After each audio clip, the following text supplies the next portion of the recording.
मैं अर्चित उमा पांडे स्वागत करता हूं आप सभी लोगों का डॉक्टर अर्चित ब्लॉग्स में।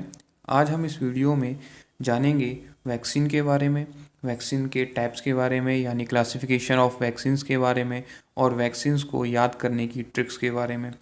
उम्मीद करते हैं कि आपको हमारी वीडियो पसंद आ रही होगी और अगर वीडियो पसंद आए तो इसे लाइक और सब्सक्राइब ज़रूर कीजिएगा। और आपको जिस भी टॉपिक के बारे में जानना हो तो आप उसे कमेंट सेक्शन में कमेंट करके हमें बता सकते हैं। हम उस पर जल्द से जल्द वीडियो अपलोड करने की कोशिश करेंगे।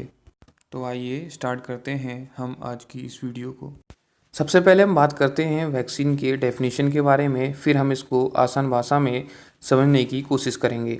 वैक्सीन की डेफिनेशन में कहा गया है कि suspension of micro organism that induce antibody production to protect against disease, यानी वैक्सीन के थ्रू हमारे शरीर में माइक्रो ऑर्गेनिज्म को डाला जाता है जिससे इस माइक्रो ऑर्गेनिज्म के खिलाफ हमारे शरीर में एंटीबॉडी का प्रोडक्शन होता है और ये एंटीबॉडी इन माइक्रो ऑर्गेनिज्म से फाइट करती हैं और हमारे बॉडी को डिजीज़ से प्रोटेक्ट करती हैं।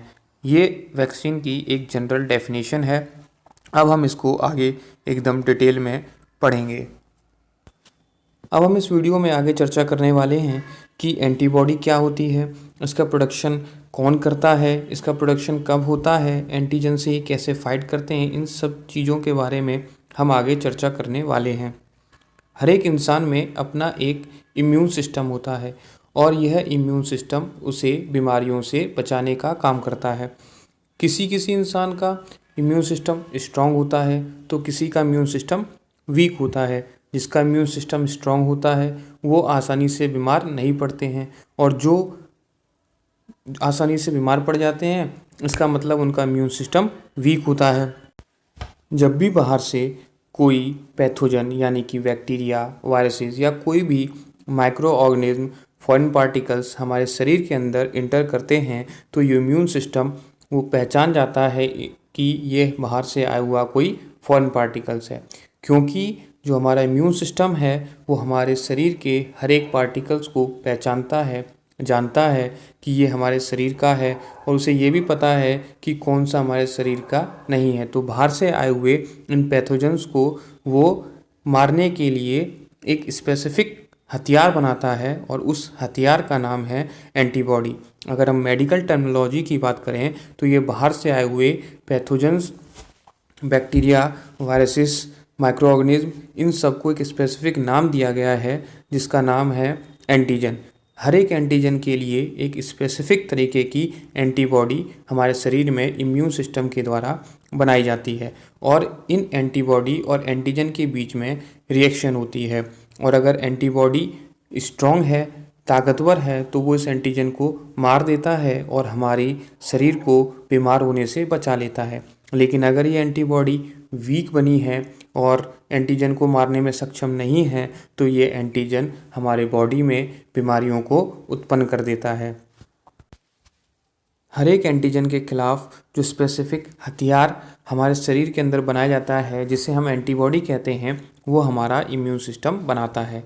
तो जब पहली बार कोई एंटीजन यानी पैथोजन हमारे शरीर के ऊपर अटैक करता है तो इम्यून सिस्टम को उसे पहचानने में, उसके स्ट्रक्चर को पहचानने में थोड़ा सा समय लगता है, जिसके कारण एंटीबॉडी को बनने में थोड़ा वक्त लगता है। और अगर इस बीच वो एंटीजन स्ट्रांग हुआ, पावरफुल हुआ तो हमारे शरीर में सेल्स को, टिश्यूज़ को, ऑर्गन्स को डिस्ट्रॉय कर सकता है और बीमारियों को उत्पन्न कर सकता है। लेकिन जब वही पैथोजन, वही एंटीजन जब दोबारा हमारे इम्यून सिस्टम से टकराता है यानी हमारे इम्यून सिस्टम का जब उस पैथोजन से दोबारा सामना होता है तो वो पहचान जाता है कि ये वही एंटीजन है, वही पैथोजन है जिसने पहले हमारे शरीर पर अटैक किया था। क्योंकि हमारा इम्यून सिस्टम जो है मेमोरी बेस्ड होता है, उसे याद रहता है कि किससे उसका पहले मुकाबला हो चुका है और किससे नहीं हुआ है।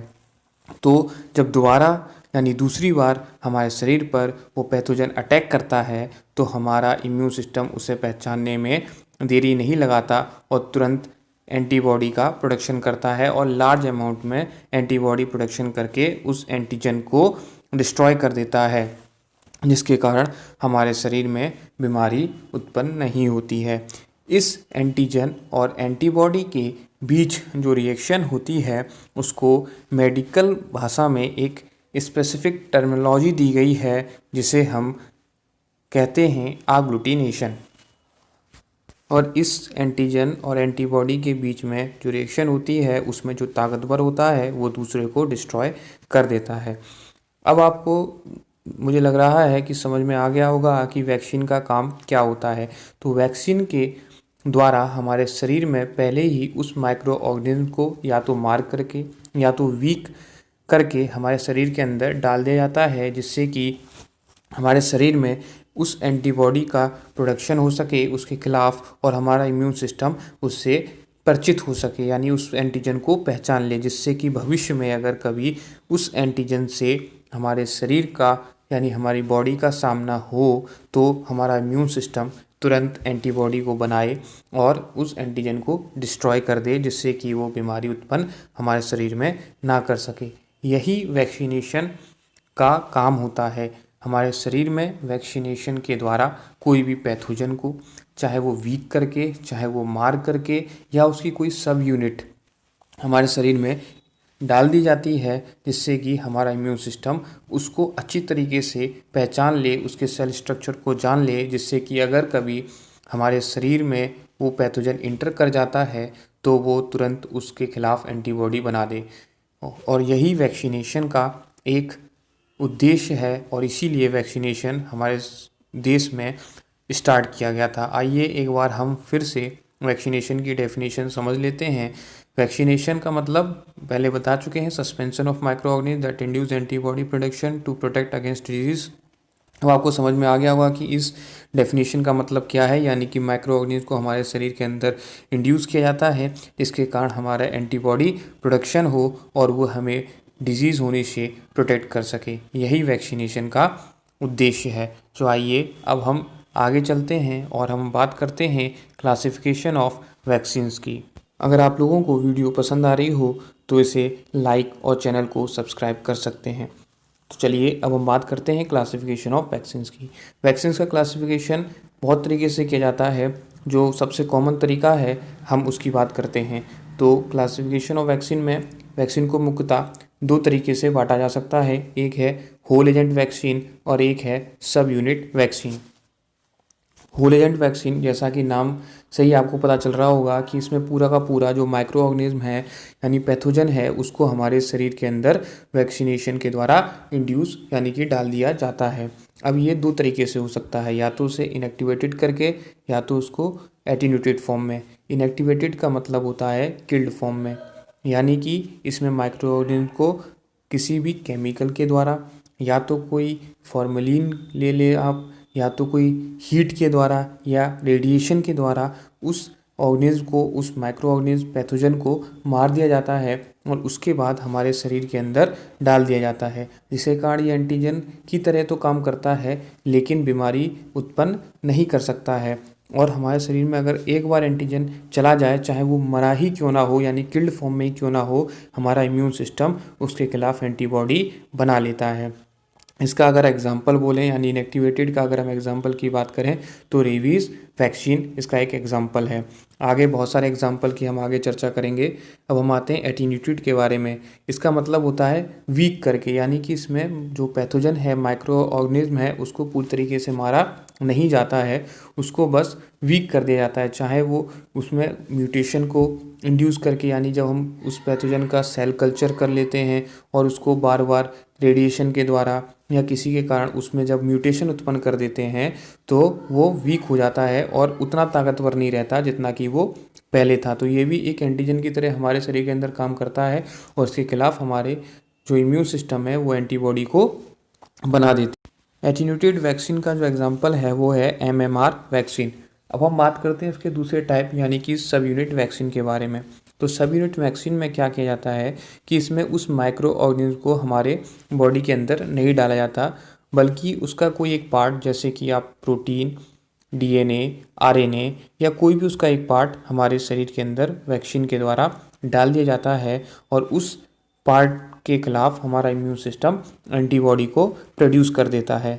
और जब भविष्य में वही पैथोजन यानी जिससे वो पार्ट लिया गया है, जब हमारा इम्यून सिस्टम उससे सामना करता है तो वो उसके खिलाफ एंटीबॉडी का प्रोडक्शन कर देता है। इसका जो एग्जांपल है वो है हेपेटाइटिस वी वैक्सीन। उम्मीद करता हूँ कि क्लासिफिकेशन आपको समझ में आ चुका होगा। अब हम बात करते हैं एग्जांपल ऑफ वैक्सीन्स की। सबसे पहले हम बात करते हैं लाइव एटीन्यूटेड वैक्सीन के बारे में। इसमें क्या होता है कि वीक और रिड्यूस्ड पैथोजन को हमारे शरीर के अंदर डाला जाता है। तो इसके एग्जांपल हैं BCG जो टीबी के लिए होता है, oral polio, yellow fever, chicken pox, rubella, influenza, measles या मम्स और एपिडेमिक टाइफस। इन नामों को याद करने की ट्रिक हम आगे की वीडियो में बताने जा रहे हैं। उससे पहले हम बात कर लेते हैं इसके दूसरे टाइप यानी कि किल्ड इनएक्टिवेटेड वैक्सीन की। इसमें पैथोजेंस को केमिकल या हीट या रेडिएशन के द्वारा वीक करके या मार करके हमारे शरीर के अंदर डाला जाता है और इसके एग्जाम्पल हैं रेबीज़, इंजेक्टिबल पोलियो, प्लेग और पर्टूसिस। अब हम बात करते हैं इसके तीसरे टाइप यानी कि टॉक्सॉइड्स के बारे में। इसमें जो टॉक्सिन्स होते हैं उनको डिटॉक्सिफाइड करके हमारे बॉडी के अंदर डाला जाता है। उसके एग्जांपल हैं डिप्थीरिया और टिटनस। इसलिए डिप्थीरिया को डिप्थीरिया टॉक्सॉइड्स और टिटनस को टिटनस टॉक्सॉइड भी कहते हैं। अब ये टॉक्सिन्स क्या होते हैं इसको हम थोड़ा सा जान लेते हैं। टॉक्सिन्स में टॉक्सिन का मतलब होता है कि जो बैक्टीरिया होते हैं वो हमारे अंदर कुछ केमिकल्स यानी कि एंडोटॉक्सिन वगैरह सीक्रेट करते हैं जो हमारे बॉडी में बीमारियों को उत्पन्न करते हैं। इन्हीं टॉक्सिन्स को जो है केमिकल प्रोसेस के द्वारा डिटॉक्सिफाइड कर दिया जाता है, जिसके कारण ये बीमारी हमारे शरीर में पैदा नहीं कर पाते हैं। और यही जो डिटॉक्सिफाइड टॉक्सिन्स हैं उनको वैक्सीनेशन के द्वारा हमारे शरीर के अंदर डाल दिया जाता है और इसके खिलाफ हमारा इम्यून सिस्टम एंटीबॉडी बना देता है। तो ये ख़त्म होता है क्लासिफिकेशन ऑफ वैक्सीन्स। अब हम आगे बात करते हैं इनके ट्रिक्स के बारे में। तो सबसे पहले हम बात करते हैं लाइव एटीन्यूटेड वैक्सीन को याद करने की ट्रिक के बारे में। तो इसकी जो ट्रिक है वो है बॉय लाइक क्राइम। इसमें बॉय और क्राइम ये वैक्सीन्स के नाम को रिप्रेजेंट करते हैं, जबकि जो इसमें लाइक है वो इसका जो ग्रुप है लाइव एटीन्यूटेड उसको रिप्रेजेंट करता है। तो बॉय में B से BCG, O से ओरल पोलियो, Y से येलो फीवर और क्राइम में जो C है उससे चिकन पॉक्स, R से रूबेला, I से इन्फ्लुएंजा, M से मिजल्स और मम्स और E से एपिडेमिक टाइफस। ये बात फिर मैं रिपीट कर रहा हूँ कि जो लाइक है वो यहाँ किसी वैक्सीन का नाम नहीं बल्कि इस वैक्सीन का जो ग्रुप है यानी कि लाइव एटीन्यूटेड उसको रिप्रेजेंट करता है। बाकी बॉय और क्राइम उससे इनके वैक्सीन्स के नाम आते हैं। अब हम बात करते हैं इसके दूसरे ग्रुप यानी कि किल्ड इनएक्टिवेटेड को याद करने की ट्रिक्स के बारे में। इसकी जो ट्रिक है वो है रिप। R से रेबीज़, I से इंजेक्टिबल पोलियो, P से प्लेग और P से पर्टूसिस। अब इसमें जो रिप वर्ड हमने ट्रिक के रूप में बनाया है उसके पीछे लॉजिक ये है कि जब कोई इंसान मर जाता है, किल हो जाता है, तो उसको जो श्रद्धांजलि दी जाती है तो उसमें हम वर्ड यूज़ करते हैं रिप। तो उससे आप याद कर सकते हैं कि जो रिप है वो किल्ड इनएक्टिवेटेड वैक्सीन्स की ट्रिक है, जिसमें R से रेबीज़, I से इंजेक्टिबल पोलियो, P से प्लेग और P से पर्टूसिस होता है। तो मुझे लगता है ये रिप आपको याद रहेगा कि इसमें जो बैक्टीरिया है उसे मार दिया गया है, इसलिए इसका नाम, इसकी जो ट्रिक है वो रिप रखी गई है। अब हम बात करते हैं इसके तीसरे ग्रुप यानी टॉक्सॉइड्स के बारे में। इसमें केवल 2 ही आते हैं, डिप्थीरिया और टिटनस। तो उसको याद कर आप ऐसे ही कर सकते हैं। ऐसे अभी आप याद कर सकते हैं कि क्योंकि डिप्थीरिया और टिटनस जब भी नाम लिया जाता है मेडिकल में तो इसे डिप्थीरिया टॉक्सॉइड या टिटनस टॉक्सॉइड्स के रूप में ही लिया जाता है। तो उससे आप याद कर सकते हैं कि टॉक्सॉइड ग्रुप में ये आते होंगे क्योंकि इनके पीछे टॉक्सॉइड लगा होता है। तो इसका शॉर्ट फॉर्म जैसे आप अगर याद करना चाहें तो DT और TT हम बोलते हैं, तो उससे आप अंदाज़ा लगा सकते हैं कि ये टॉक्सॉइड ग्रुप में आते होंगे। तो उम्मीद करते हैं आपको ये ट्रिक्स पसंद आई होगी और हम एक बार फिर से रिपीट कर देते हैं। पहले ग्रुप की जो ट्रिक है वो है बॉय लाइक क्राइम, दूसरे की रिप और तीसरे की कोई ट्रिक नहीं है, DT और TT से आप उसको यूज़ या याद कर सकते हैं। उम्मीद करते हैं आपको वीडियो पसंद आई होगी और अगर आपको ये वीडियो पसंद आई हो तो इसे लाइक और सब्सक्राइब ज़रूर कीजिएगा। और जिस भी टॉपिक के बारे में आपको पढ़ना है और चाहते हैं कि हम उस पर वीडियो बनाएं तो आप उसे कमेंट सेक्शन में लिख के हमें बता सकते हैं। हम जल्द से जल्द उस पर वीडियो अपलोड करने की अपने तरफ से पूरी कोशिश करेंगे। चलिए मिलते हैं अगले वीडियो में। प्लीज़ सब्सक्राइब कीजिए डॉक्टर अर्चित ब्लॉग्स को।